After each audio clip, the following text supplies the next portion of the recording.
بسم الله الرحمن الرحيم الحمد لله أوله بلا أول كان قبل وآخره بلا آخر يكون بعده الذي قصرت عن رؤيته أبصار الناظرين وعجزت عن نعته أوهام الواصفين ثم الصلاة والسلام على سيدنا ونبينا حبيب الله رب العالمين أبي القاسم المصطفى محمد.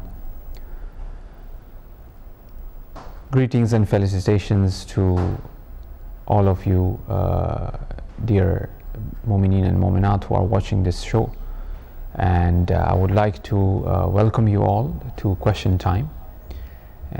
All praises be to the Lord, Lord of the world, and felicitations and blessings and peace be upon Muhammad and his progeny.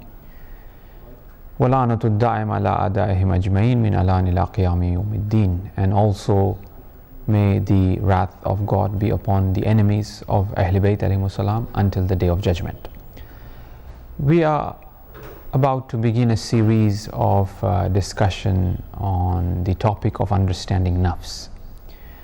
And what I have chosen to look into is the munajat Khamsatu Ashar, which is the 15 munajat for the fourth Imam.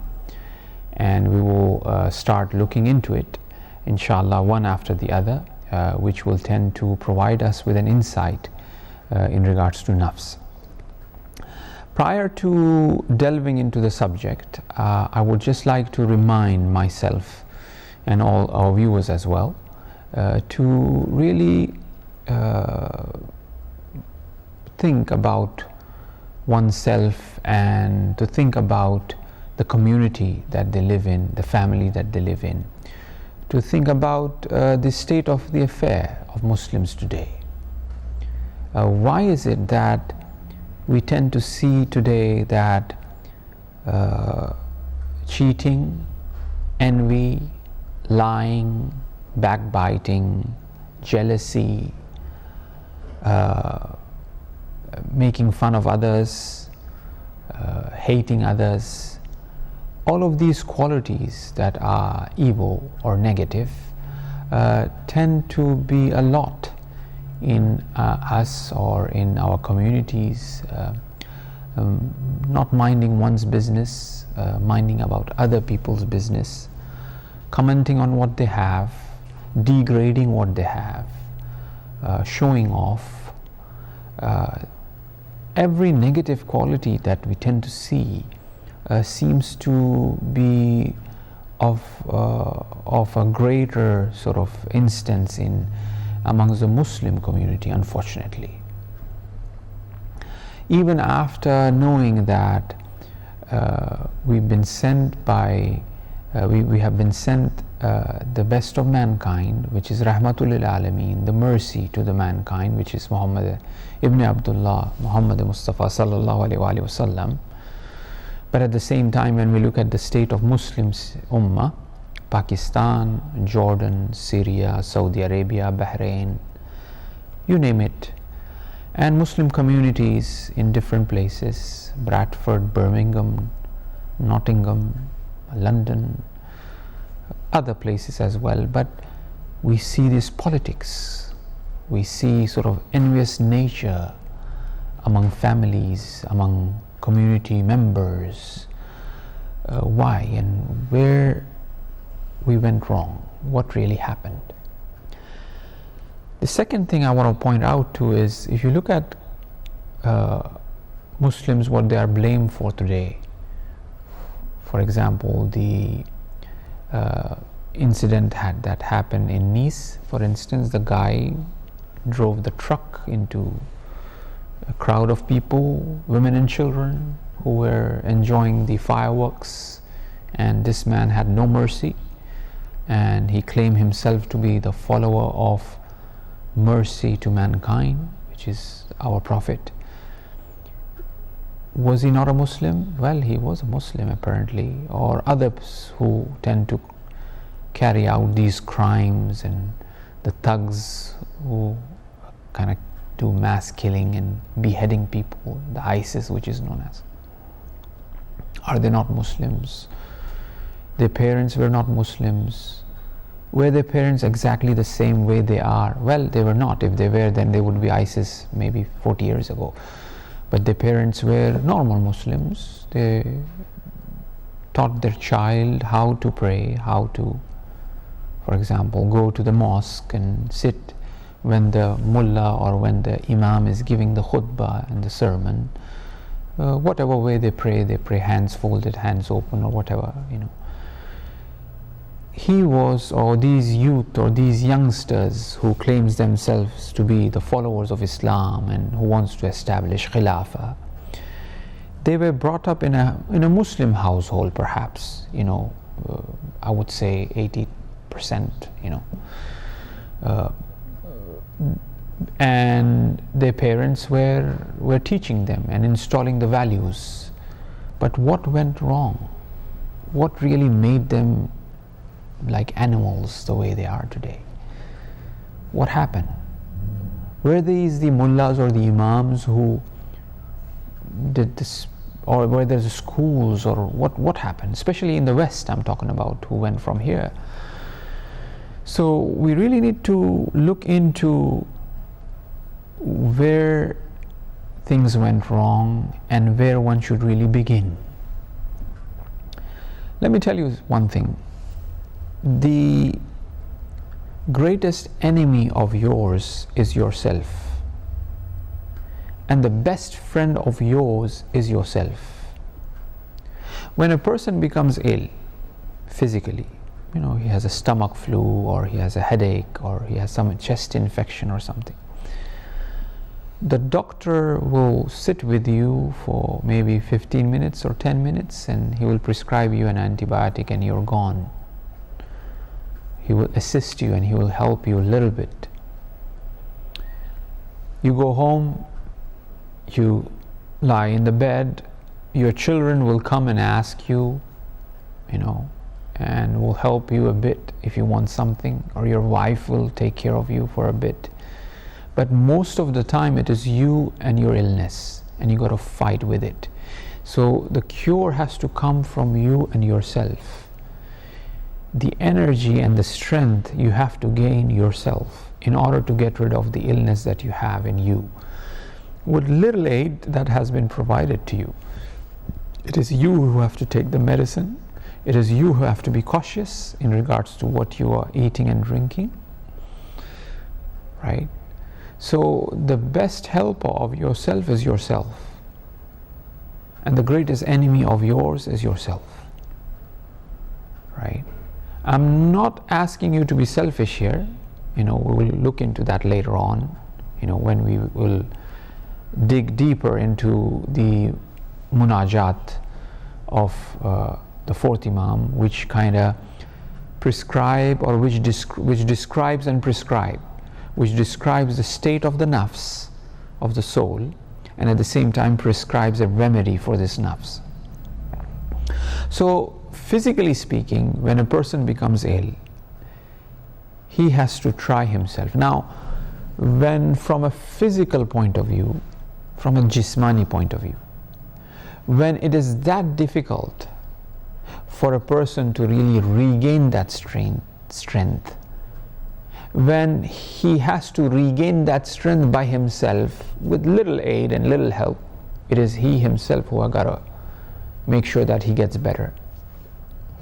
Now, when physical regaining of strength, when physical coming out of that illness is so difficult, imagine the regaining of the health in regards to the nafs, in regards to the soul of man, because physical body is complex itself. The spiritual body or the soul will be more complex. You see, there are darajat, there are different levels. You have that physical body, it is complex, we know that. You know, everything is in front of us, but still it is complex. Everybody agrees, and it functions in a very unique fashion, and it has its own sort of style of functioning sometimes, and That's why the doctors are they can help to a certain extent, and they say, well, it shouldn't be reacted that way, but it reacted, and they say that 20% or 2% out of, I don't know, million people get this, and this happened or that happened, so it acts in a very different fashion. Well, when the physical body is so complex, imagine the soul, which is subtle, which is more latif. The physical body is not that latif, is not that subtle, but the soul is more subtle, so it's much more complex than the physical body. When the soul is twice as much complex, imagine the spirit, which will be thrice as more complex. Well, we don't want to discuss the phenomena or the reality of spirit, but we want to look at the reality of the nafs and what it is. Now, going back onto the reason which we always have to keep in mind, the goal which we always have to keep in mind, and this is what our program is, and I hope that some people give us a call in regards to the program, and there will be quite interesting sort of investigation of the nafs, and perhaps that will be the correct time to really call. Now, going back onto the purpose of this discussion is really to know where we are making a mistake. Where did we go wrong? And where to start from? Well, we are not here to create a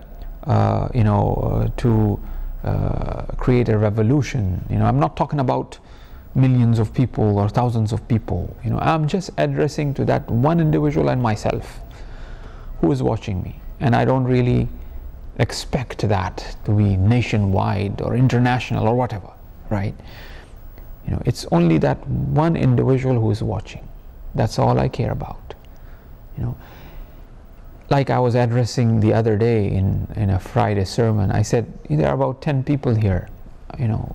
I'm talking big. We are talking big here, but it's a big talk. Wow, bring a change. Well, it's a big talk, but I'm not interested in making a big change. I'm just interested in that one individual, or that this 10 people who are here, in that Friday prayer.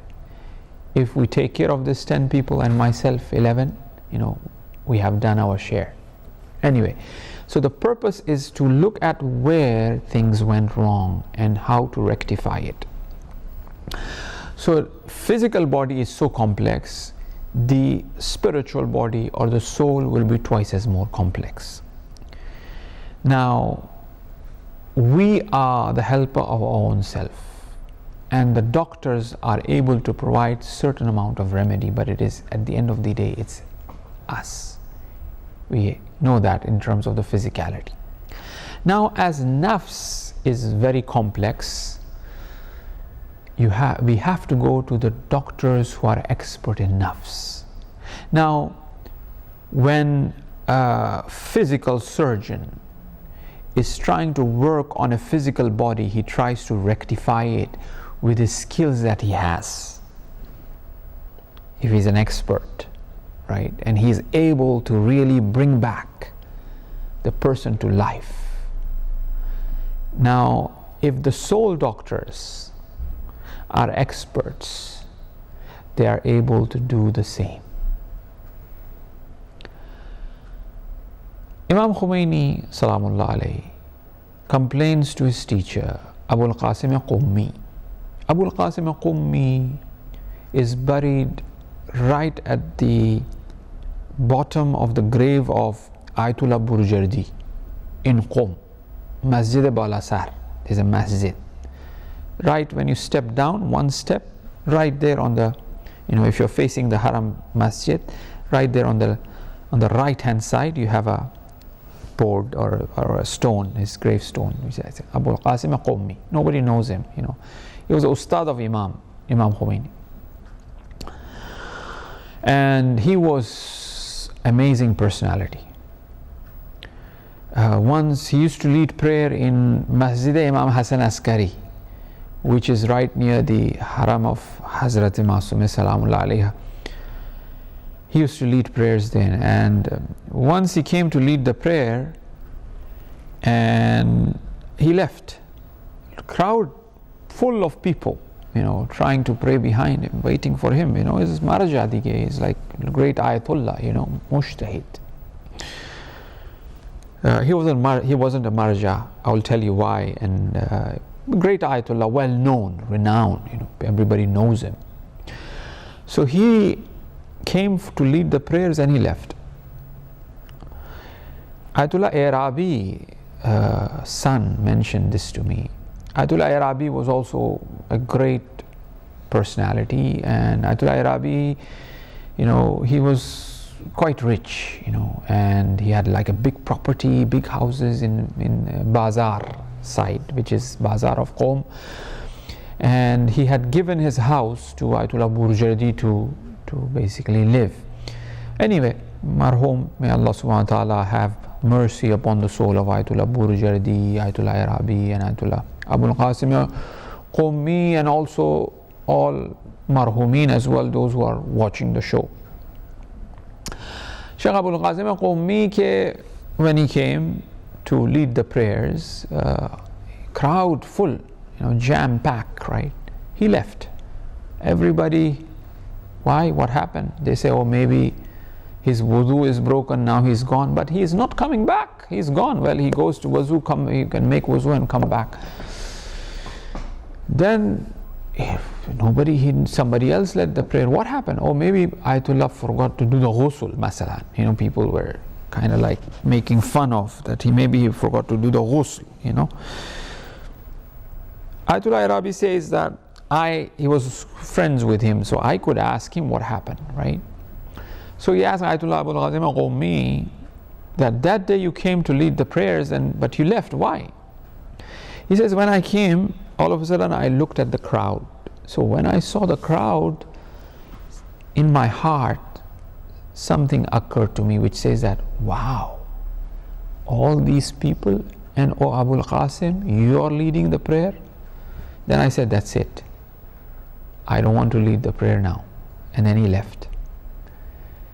So nafs said he. Now I was talking about the spiritual doctor. So this is a doctor. This is a spiritual doctor, Abul Qasim Qummi. Now let me tell you about why he was in a marja. Sheikh Abdul Karim Hayri, Hamzaman, they were contemporary, same period. Abdul Karim Hayri wa Abul Qasim Qummi.